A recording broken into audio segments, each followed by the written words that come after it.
Merhaba dostlar. Bugün yine bir sensör biz cevaplayalım programına başlıyoruz. Bizler için elimizden geldiği kadar bildiğimizi sorulan soruları aktarmaya çalışacağız. E, Varoluşun nedeninin ikinci bölümünü çekiyoruz şu anda ve karşımızda yine hattın öbür ucunda Mesut kardeşimiz var. Kendi hazırladığı sorular ve danışanlarından aldığı sorular üzerine bize soru soracak ve biz de dilimiz döndüğü kadar size yanıt vermeye çalışacağız. Merhaba Şahin Merhaba Usta, Mesut. nasılsın? İyiyim kardeşim. Teşekkür ederim. Güzel, Sağ olasın. Sen iyiyim. nasılsın? Dünkü söyleyişten sonra varoluşla ilgili aklıma bir sürü sorular geldi, takılanlar oldu. Daha doğrusu uykusuz bir gece demeyeyim ama ara ara enteresan, ilginç düşünceler hasıl oldu ve bu varoluşun ikinci bölümüyle ilgili e, deli sorular soracağım sana ustacığım. Hazır mısın? Tabii ki hazırım. Elimden geldiği kadar cevap Tabii, vermeye lütfen. çalışayım. Olur mu? Teşekkür ederim. Şimdi dün Ben konuştuğumuzda teşekkür ederim. Buyur. orada çok enteresan bir noktaya değindin. Allah yaratan nasıl Allah olduğunu bilecek. Şimdi o zaman bu durumda e, o boyut, Allah boyutu, işte Mevlana'yı da okuduksak ya da diğer kitaplarda bu o zaman hiçlik boyutu mu usta?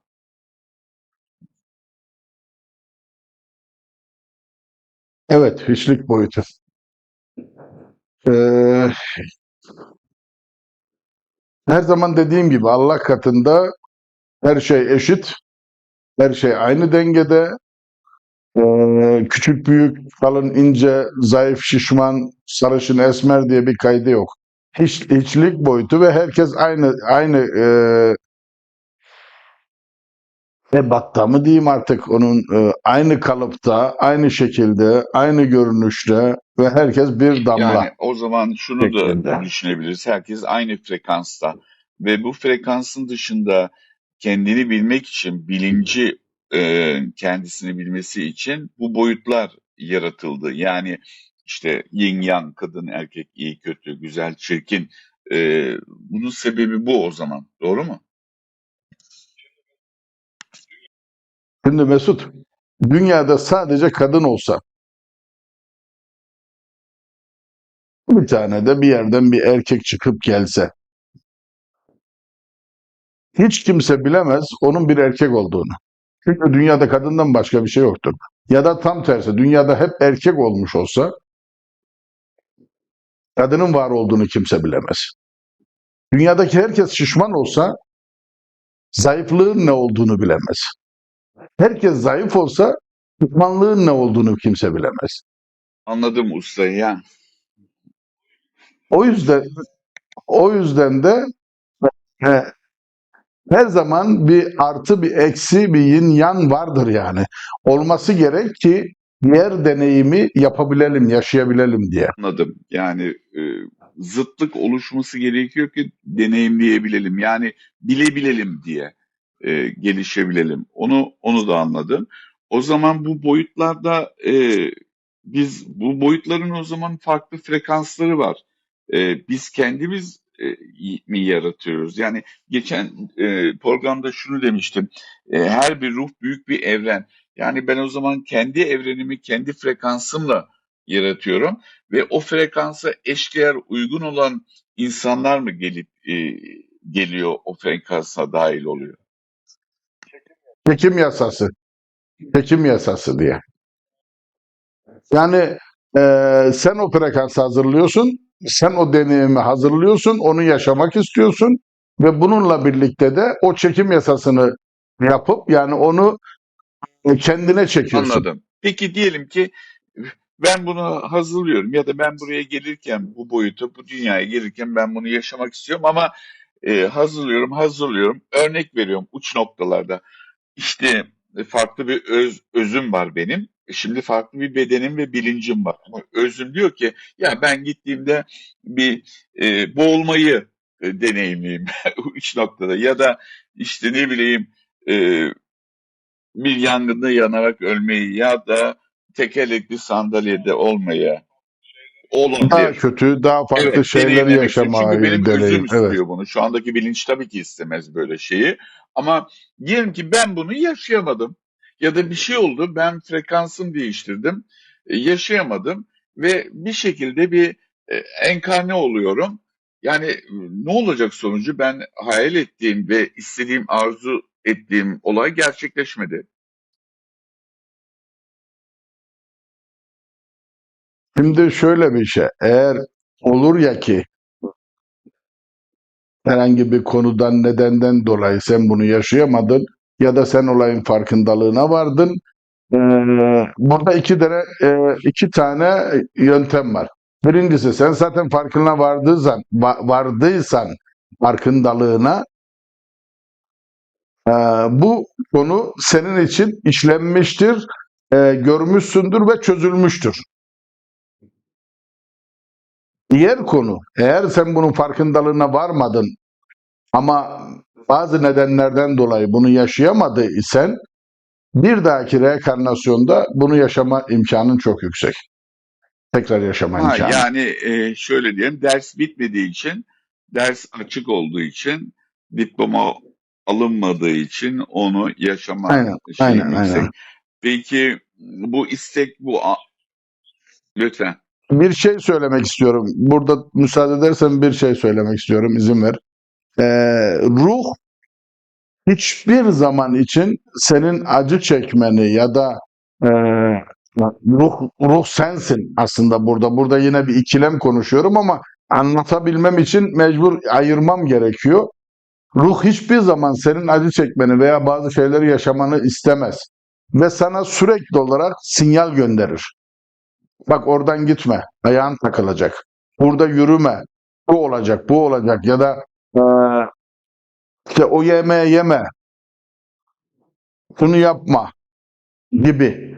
Ya da ne bileyim, o insanla beraber olma. O insanla beraber olduğun zaman arkadaşın, sevgilin,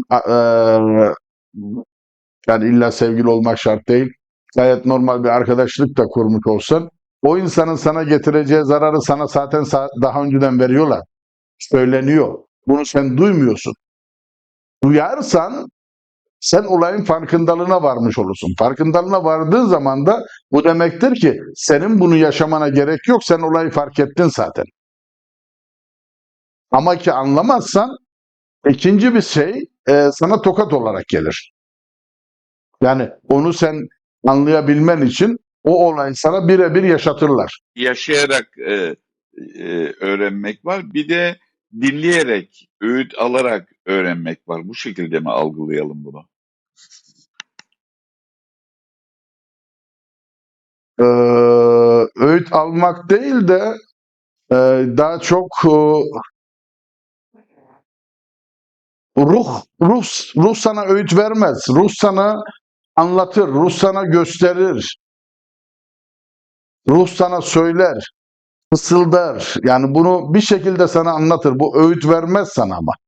Ama sana, sen yaşamak Ama istiyorsan şöyle bir yaşarsın. durum geliyor.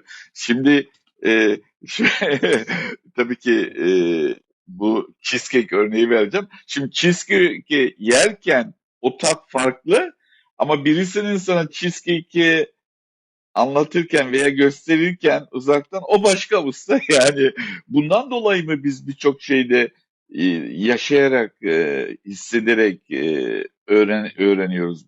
Bunun için mi biz, hani sen demin dediğin gibi buradan gitme diyorsun ama ben yine de oradan gidiyorum. Yani kör topal gidiyorum ve başıma olmayacak şeyler geliyor. Biz çocuk gibiyiz o zaman, biz ruh olarak, doğru mu? Çocuğuz zaten.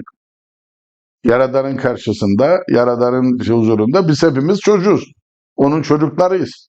Elini sobanın üstüne koymadan, hiçbir zaman sobayı görmemiş bir insan elini götürüp de sobanın üstüne koymazsa o sobanın sıcak olduğunu, elinin yakacağını hissetmez. Doğru Evet. mu? Yani bu da bunun gibi yani. Ya dediğim gibi belli bir mertebeye ulaşırsın, belli bir seviyeye ulaşırsın. Oradaki yaşayacağın şey sana zarar vereceğini bilirsin. Sen de ona göre hareket edersin. Dersin ki lan o yol işte iyi değil, sağdan değil de soldan gideyim dersin. Ya da inat eder, o sağdaki yoldan gidersin. Ayağın tökezler, dizin acıtırsın, ne bileyim başka bir şey olur. Ama sonuçta yaşarsın ve karşıya geçersin. Bu deneyim yaşayıp yaşamamak sana bağlı. Kader budur işte. Kader vardır ama sen çevirebilirsin bu kaderi. Sen kaderin yönünü çizebilirsin. Yani sendeki akıl, eee, sendeki sendeki güç hiçbir şeyde yok. Bunu da sen kullanmaz da körü körüne illa ki sağdaki yoldan gideceğim dersen bu senin takdirin. Yani kimse sana gitme demez. Sana akıl verir, seni yönlendirir ya da sana fısıldar. İşte bak oradan gidersen böyle olabilir. Bunlar olabilir. Yaşanmışlar üzerinden sana bir örnekler sunar. Ama sen illaki gideceğim diyorsan sen dersin ki olabilir ya, o adamın ayağı tökezlemiştir de benimki tökezlemez. Ben üstünden atlarım. Çünkü bunu da sana egon söyler. Egon her zaman eee, kendini güçlü göstermek ister. Farklı göstermek ister. O yüzden de senin normalde yapmayacağın şeyleri ya da yapmaman gereken şeyleri egon sana gaz vererek sana bunu yaptırır. Anlıyorum usta. O zaman biz deneyimliyoruz, öğreniyoruz, gelişiyoruz.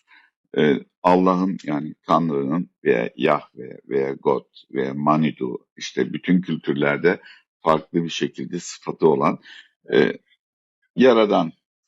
Yaradan, Evet. yaradan her yerde isim, ya sadece isim Yani farklılığı var ama yaradan, kendisini yani her şeyin ifade sahibi biçimi yaradan, evet. işte o zaman bu yani bu dualite, bu boyutun oluşturması. O zaman ben düşüncelerimle sadece düşüncelerimle mi yoksa düşündüğümü de harekete geçirerek mi gerçekleştiriyorum? Yani şöyle sormak istiyorum. Hani bazen mesela senin seanslarında da fark ediyorum.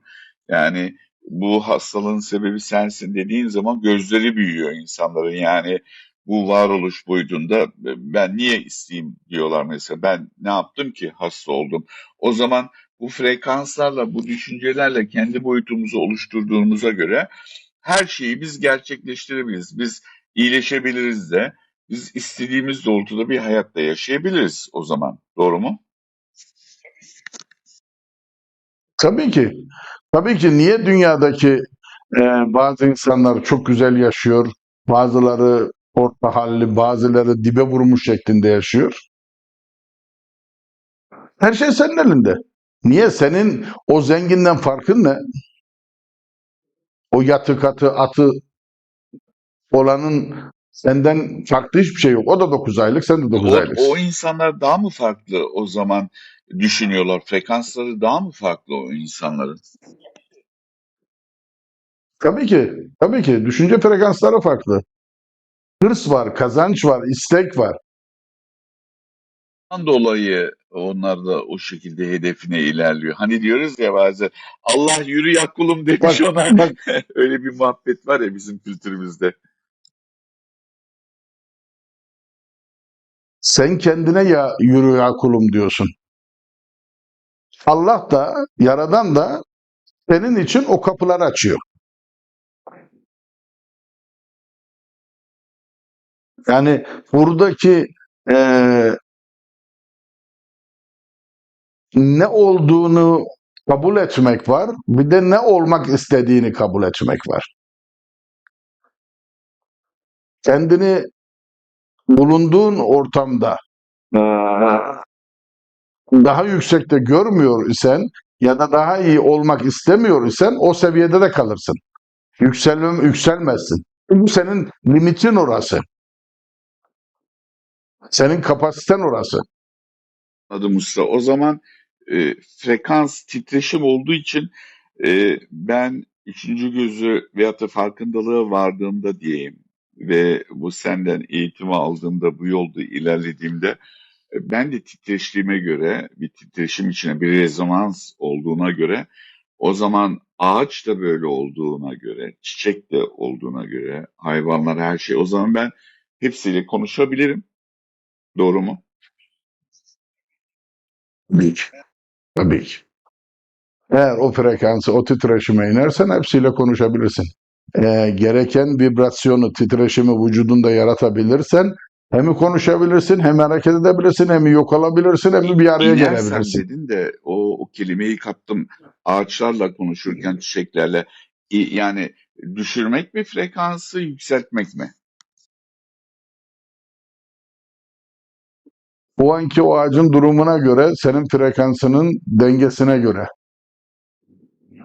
Yani bu yükseltebilirsin ya da kişiye ya da ağaca göre ya da bitkiye göre düşürebilirsin frekansını. Şöyle düşün. Bir taşın frekansıyla bir ağacın frekansı aynı değildir. Bir ağacın frekansıyla bir insanın frekansı ya da bir hayvanın frekansı aynı değildir. Taşın frekansı mesela çok yavaştır. O yüzden de serttir. Ama hakikatte geçmişte de bilindiği gibi duvardan geçen insanlar vardı. Yani bu durumda tabii yani bu durumda Değil mi? şuna geliyor o zaman benim düşüncem. Ben bir insan olarak, yani bir ruh olarak bu bedende, makine diyelim veya da beden diyelim, o kabiliyete sahip olabilirim. Frekansımı düşürmek ve yükseltmek kabiliyetine. Doğru mu?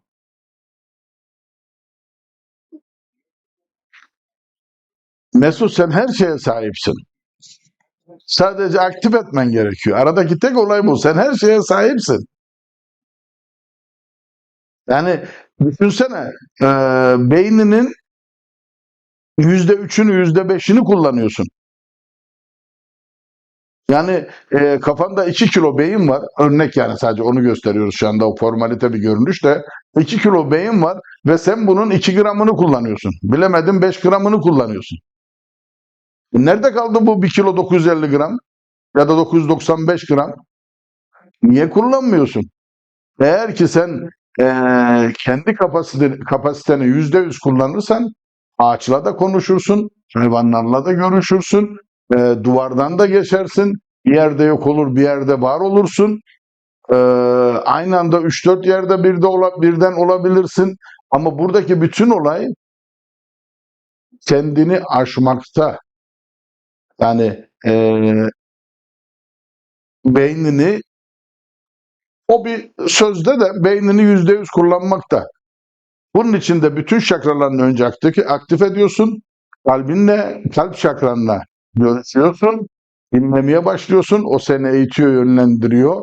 Üçüncü gözünü aktif ediyorsun. Bütün kundalini aktif ediyorsun. Ve bunları hepsini aktif edip belli bir seviyeye, mertebeye geldiğin zaman bu yolculuk başlıyor. Zaten ondan sonraki süreç çok basit. Şimdi o zaman sen bunları anlatırken aklıma ister istemez bu Hollywood'daki film, Hollywood filmi aklıma geldi daha doğrusu. Lucy, bilmiyorum, izlemişsindir diye düşünüyorum. Ben de ben Evet, de evet. Birkaç birkaç sefer defa seyrettim. seyrettim. Çok Çok güzel bir güzel bir film. film. O zaman e, yani o noktaya geliyorsun, yani öyle bir insan oluyorsun. Evet. O da bir sonuçta ifrit noktasına ulaşıyor. Hiçlik noktasına orada şunu tam anlayamadım. Yani orada mesela hiçlik noktasına ulaşınca ben her şeyim, her yerdeyim diyor. Pardon, her yerdeyim, her şeyim diyor. Tamam işte, yani hiçbir şeysin. Sen her yerdesin. Yaradan da öyle değil Evet. mi?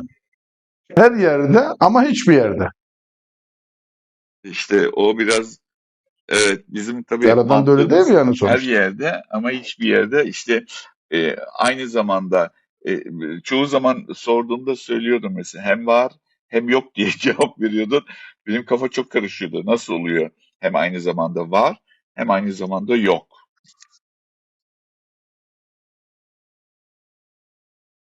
Yani bu şöyle, kabul ettiğin sürece var, inanmadığın sürece yok. Ama her yerde. Şimdi hiç kimse bana diyemez ki Yaradan yukarıda bir yerde oturuyor. Tahtında durmuş, oturuyor. Elinde de uzun sopası var. Uzatmış sopasını. Sen akıllı dur çocuğum. Sen şımarma çocuğum. Sen zıplayabilirsin, sen hoplayabilirsin diye bir kavram yok. Öyle bir şey yok. Yani öyle bir yaradan yok. Yani hepimiz elimiz açıp dua ederken göğe kaldırıyoruz. Allah'ım sen bizi affet, sen bize yardım et falan filan ama öyle bir Allah, öyle bir yaradan yok yukarıda oturan. O her yerde, her şeyin içinde, her şeyin dışında, o her yerde. Yani geçenki konuşmamızda da söylediğim gibi onun dışında bir kavram yok, onun dışında bir şey yok. Ama aklıma şimdi şu geldi. Ee, Benim boyutunda, yani benim her ruhun bir evreni var demiştin ya, bedenin veyahut da ruhun. O zaman ben buna inanıyorsam var, inanmıyorsam yok. Yani örnek veriyorum. Ben öleceğime inanıyorsam bu hastalıktan dolayı ölüyorum.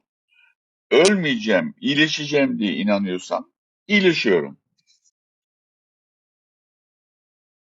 Şimdi Mesut, bize ne öğretildi? Biz doğduk, belli bir yaşa geldik. İşte Müslümanlar olarak söyleyeyim. Kur'an kursuna gönderildik. Hocalarla okutturulduk. İlkokula gittik, okumaya başladık ve öğrendiğimiz şey şuydu. Ee, Şunu yapma, bunu yapma günahtır. Öyle yapma, böyle yapma günahtır. Ya da böyle böyle yaparsan sevaptır. Ve işte belli bir yaşa geldiğin zaman, 50, 60, 70 yaşına geldiğin zaman, hele ki ailenden birisi ölmüş ise, hastalanmış ise, işte 50, 60, 70 yaşına geldiğin zaman filanca hastalıktan dolayı hastalanacaksın ya da ona benzer bir hastalıktan dolayı hastalanacaksın. İşte 3-5 sene o hastalığı çekeceksin, ondan sonra öleceksin. Bu bizim bilinçaltımıza yerleştirilmiş ve bizim de onayladığımız bir olay. Bu demektir ki işte 30-40 sene güzel yaşarsın, ondan sonra hastalanmaya başlarsın. Vücut der ki, 70'inde dediysen kendine, vücut der ki sana, ha Mesut, bak zamanın geliyor, yaklaşıyor, yavaş yavaş hastalan. 60'ında, 65'inde başlarsın hastalanmaya. Bu o zaman şöyle oluyor. Şunu anladım. Şartlandık. Ama işte şartlandık, tamam da usta, bu şartlanmayı nasıl kıracağım? Yani ben tamam, bu yolculukta Kendi kendinle konuşarak Mesut, kendi kendine izah ederek, kendi kendine bunun dünyanın insanlar üzerinde insanları etkileyebilmek için, insanların az yaşaması için, onlara zarar vermek için kullanıldığını ikna edeceksin. Sen şimdi, senin ruhun, senin bedenin ya da bilinç altındakiler şu anda hepsi tembelleşmeye başladı. Belli bir yaşa geldin ve tembelleşmeye başladı. Neden? Çünkü sen geçmişinden bunu öyle biliyorsun. Öyle olması gerekiyor.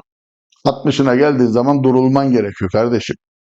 70'ine geldiğin zaman yavaş yavaş tekerinin patlaması gerekiyor. 75'ine geldin, işte şu olması gerekiyor. Hadi akıllıysan, iyiysen, biraz da deliysen ya da inanmadıysan 80'ine kadar yaşadın. Ama beden zaten bir zaman sonra diyor ki bedene, öl. Efendin senin ölmeni istedi. Senin işte şu zamandan sonra hastalanıp şu nedenden dolayı burada ölmeni istedi diyor. Ve senin bedeninde artık yavaş yavaş bozulmaya, o istikamette ölüme doğru, kendini öldürme istikametine doğru hareket ediyor. aslında benim zihnim bunu bu şekilde, Sen seni programlıyorsun. benim zihnim yapıyor. Yani programlandığım için, şartlandığım için bütün hücrelerim, bedenimdeki her hücrem, ki hücrelerinde ruhu olduğuna göre, onun bütünlüğü olduğuna göre, onlar da ona göre cevap veriyor. Ne bileyim, işte orada şu hastalık çıkıyor, burada bu çıkıyor, şu çıkıyor, bu çıkıyor ve ölüyoruz anladığım kadarıyla.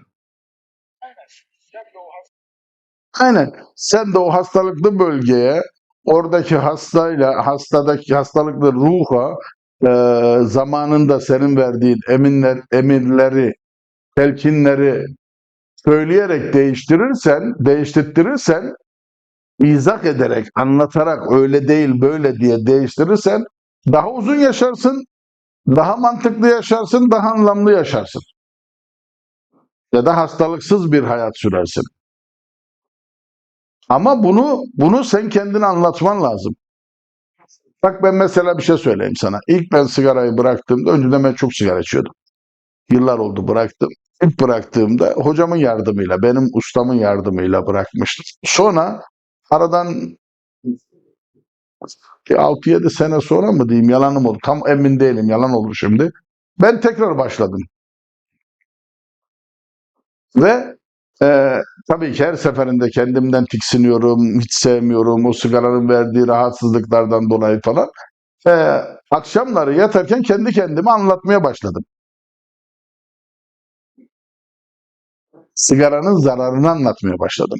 Gözlerim kapalı uyuyorum ya da uyumaya çalışıyorum. O sigaranın verdiği o pis tat, berbat tat ağzımda, ağzımın içinde ve kendi kendime bunu anlatıyorum. Ya işte içiyorsun, cebine zarar, ciğerine zarar, sana zarar. İşte ağzının tadı bozuluyor, kondisyonun düşüyor. İşte şu eksik, bu eksik, merdivenleri bile zor çıkıyorsun falan falan. Kendi kendime bunu anlatıyorum. Ve bir gün, günün birinde bir arkadaşımın, Alman bir arkadaşımın karısı bir günde 8 sefer üst üste kalp krizi geçirerek Antalya'da Anadolu Hastanesi'nde vefat etti. 8 sefer üst üste. Bu kadının en büyük özelliği günde birkaç paket sigara içmesi ve aşırı derecede Coca-Cola içmesiydi. Yani 4-5 litre de içiyordu. Ve 5-6 paket en az sigara içiyordu. Bu kadın. Hatta 37 yaşında bir bayandı yani. Allah rahmet eylesin. İyi bir dostum, arkadaşımdı. Kocası da kendisi de. Ee, doktora sordum. Bana dedi ki, Sayın dedi, bütün dedi damarları tıkanmış. Yani hiçbir yerden geçemedik. Bir gün yaşadı, ertesi gün vefat etti. Ee, uzatmayayım, hikaye uzun. Ben dışarı çıktım, paketi elime aldım. Ha dedim sen mi güçlüsün, ben mi güçlüyüm? O paketi o gün kırdım, attım çöpe ve o gün bugündür. Bugün 20 seneyi geçti bu maziye, daha fazla olmuştur. O gün bugündür ben bu sigara içmiyorum. Ve mümkün olduğu kadar da içilen bir yerde bulunmuyorum. Çünkü beni artık çok rahatsız ediyor. Ee, anladım Ne ustam. demek istediğimi anlatabiliyor muyum? Yani kendi kendine bu en basiti kendimden bir örnek verdim sana. Kendi kendine telkin vererek, kendi kendinle konuşarak. Yalnız şunu unutmayacaksın. Anlattığın şeye önce sen inanacaksın. Hani bunu üçüncü gözüne ya da kalbine, kalp gözüne ya da ruhuna anlatıyorsun ya, sizi yine ayırıyorum şu anda Evet. hepsi bir ama yine de öyle söylüyorum. Yani kendi kendine yalan söyleme imkanın yok.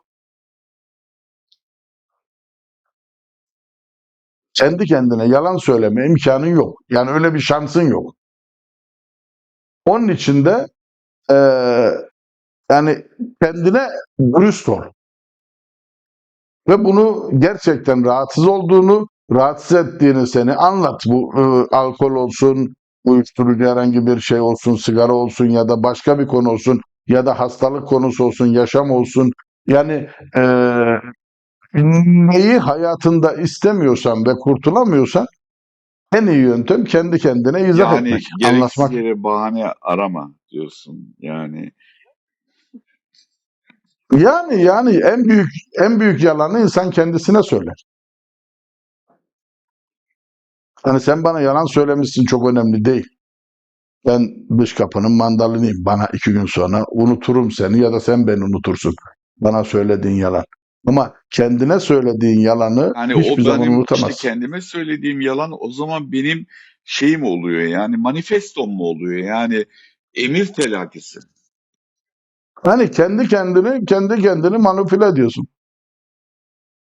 Ama şöyle yani bilince geliyorum yine bu varoluşta. Yani ben dersin ki yok kardeşim işte bir şeyi diyelim ki çok ağır hastayım gerçekten ama yo ben ağır hasta değilim işte ölmeyeceğim diyorum ama bu yalan olarak yani inanarak değil dediğin gibi ama böyle yüzeysel kalıyor.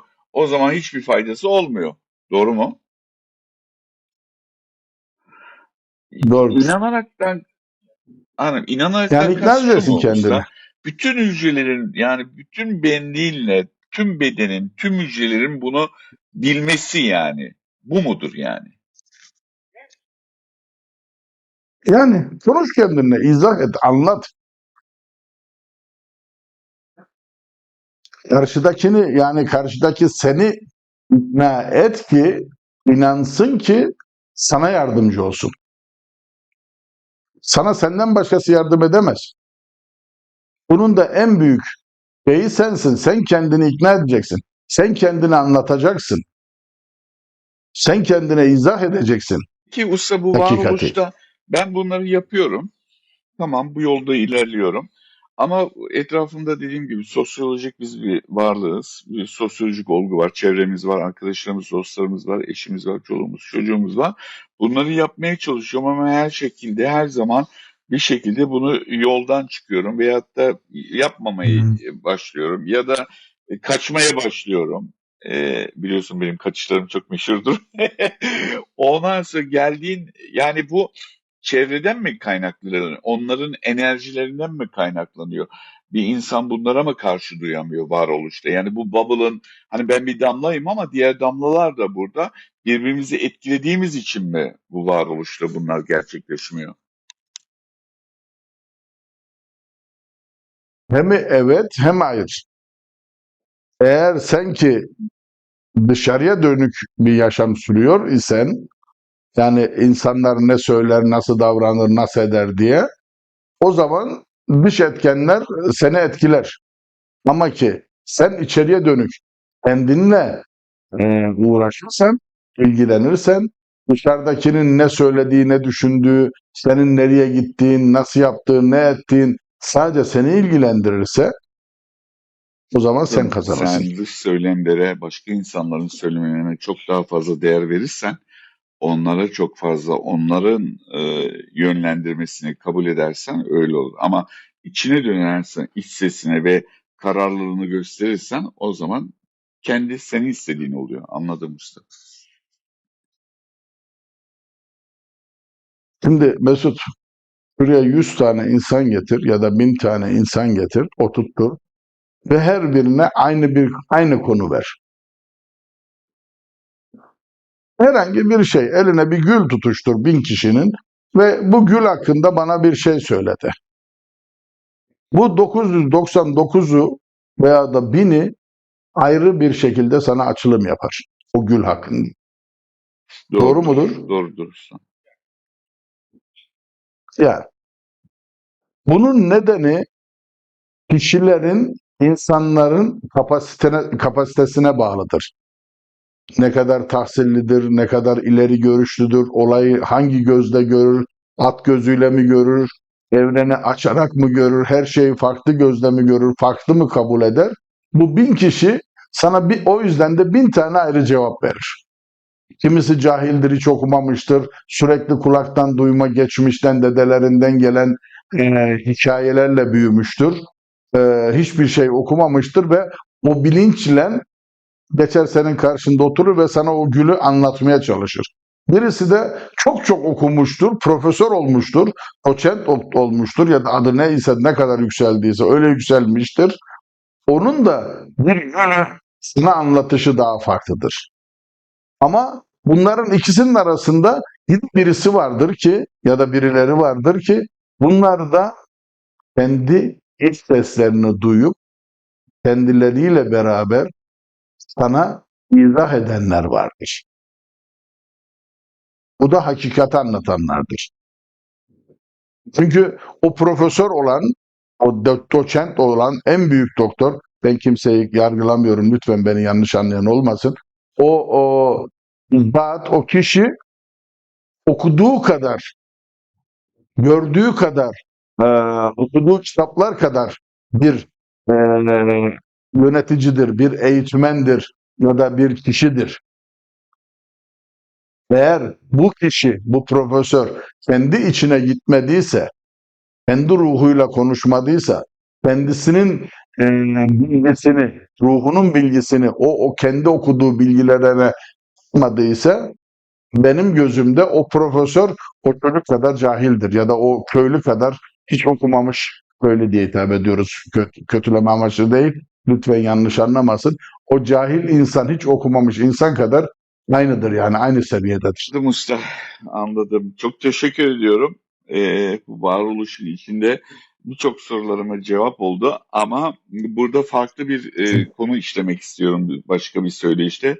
Özellikle arkadaşlarım, dostlarım, çevrem seni merak ediyorlar. Bazen mesela genelde sen biz diyorsun, biz ve benim arkadaşım sordu nasıl yapıyor, ne şekilde yapıyor, nasıl uyguluyor, nasıl tedavi ediyor, nasıl eşlik ediyor.